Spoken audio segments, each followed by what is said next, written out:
자, 여기서 만날 친구는요, 저랑 독일에 있을 때 같은 기숙사, 같은 대학교에 있었던 친구고요. 저는 독일에서 태어난 한국 사람, 이 친구는 독일에서 태어난 그리스 사람. 저기 온다. 테디! Hey, da bist du ja. How's it going? Freut mich. Hey, cool. 그러면은 오늘 어디 가려고 하냐면 템펠호프라고 하는 플루카펜, 그러니까 2차 세계대전 때도 비행기가 이착륙하던 되게 역사가 깊은 공항인데 공항 자체를 폐쇄를 했습니다. 그리고 이 공항 자체를 베를린 시민을 위한 공간으로 만들었다고 하는데요. 사실은 아무것도 없는 곳인데 베를린 사는 사람들은 저기 앉아가지고 해지는 걸 보면서 맥주 한잔 해야 된다라는 얘기를 많이 하더라고요. 그래서 I think sun is going down. We should let's go. 갑시다. 갑시다.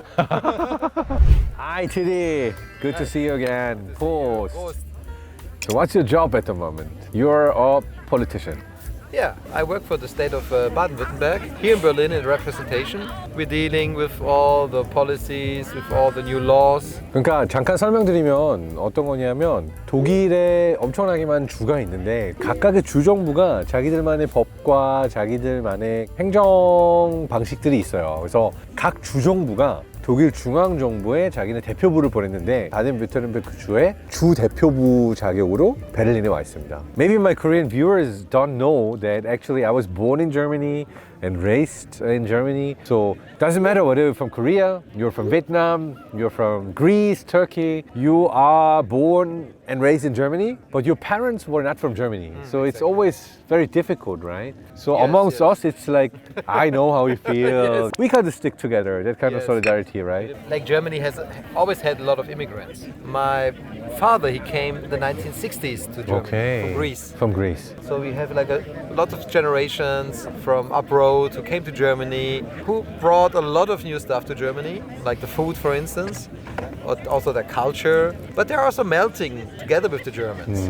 But I think there's actually German power because until the Second World War, you said like German people are the best in the world, pure German. Like, and how did it end? It didn't end very well, right? No. But now, like all kinds of people are growing up in Germany, learn the German system, speak German. Even if you look at the national football team, probably half of them Or even more. or more, like not really German.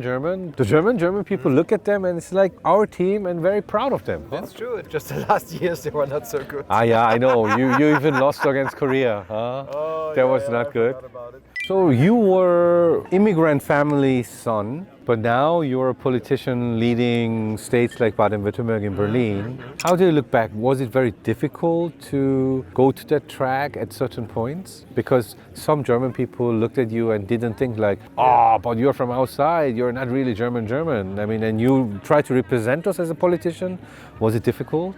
It wasn't that difficult, to be honest. Some people ask me, but especially in southern Germany, like where we grew up, Yeah. people who live there, they really like hardworking people. So as long as you work hard, it's okay. You're respected. No, yeah. So if you're a hardworking person, Yeah. they really respect you. They say, oh yeah, that's a guy, he's good, because he's hardworking. So there is an interesting concept in Germany too, like Bildungsinländer, which means if you had German education, even when you're not having the German nationality, you can get jobs and you get almost the same treatment as Germans, right? Yeah, sure. So that is special for Germany, right? It's special. So first, if you come to Germany to study, for instance, you don't have to pay tuition fees. Studying in Germany is for free. Just compare it with the US or with UK, where you have to pay like, I don't know, $20,000, $30,000 a year. And you have a lot of privileges. If you study here and you finished your degree, Yes. then you can also get a job. If you finish your degree, they give you like, it's almost 2 years to find a job after your degree. And then if you get a good job, you can apply for the blue card, which means you, within three years, or 2 years even, you can get like a permanent residency.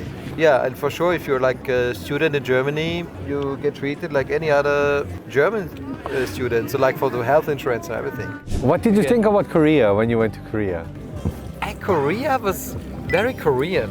Very Korean. Yes. Not that multicultural. No, especially outside of Seoul. I mean, I've been also to some smaller places, even to Daegu. You were in Daegu. Daegu, How yes. come? That was interesting because it was very Korean. And a lot of people, they wanted to take pictures with us. The countryside. I see. We were like attractions because, especially in the rural places, they haven't seen foreigners for a long time. And it was very interesting. Okay. Imagine now you are, bam, a politician in Korea. And in Korea, people don't embrace immigration yet because like we were like all from same culture, same language, background. So people coming in from other countries or languages, it's not so embraced. But for the future of Korea, I think it's very important that we embrace more multicultural and other nations. How would you persuade people if they are so much against immigration and foreigners? What can you do if the majority in a country thinks like that? You should have a plan. And why do we need immigration? Okay. For instance, okay, if we don't have immigration, then we don't have enough people to work in this country. Then the country cannot be sustaining its system. Yeah, sustaining its wealth. And I think also you should have a plan how to organize migration. Because Korea is the fastest shrinking country. Even Elon Musk said like, in 20 years, Korea is gone because you have no people. Like we have really, really low birth rate. From an example from Germany, do you think the answer is immigration? It cannot be the only answer. For sure, you have to think about what's the reason why the birth rate is so low. But I think it's a good idea also to organize immigration, to think about, okay, which skills immigrants should bring to Korea. Do you feel more like German or Greek? Your parents are from Greece, you speak Greek, but you feel like a German, right? I feel like more like a German because I grew up here. That means if someone, for example, gets a Korean citizenship, it is important to make them feel they are Korean, right? Yes. Even when they're from China, Malaysia, Indonesia, I'm proud Korean, even though I'm from another country. I mean, how do you make people think like that and feel that identity? What do you think is the key? One key is that the people should accept you, but they should also integrate you also in the social life. That's very important. When I was a kid, I was playing soccer in a team. That was also kind of a ticket for the German society. Yeah. So I think this is very important. And you have to think also about this. You cannot just bring people to somewhere and then don't take care about them. You have to embrace them so they feel, hey, I'm feeling welcomed here. Yes, sure. And then they become part of the culture. Yes, exactly.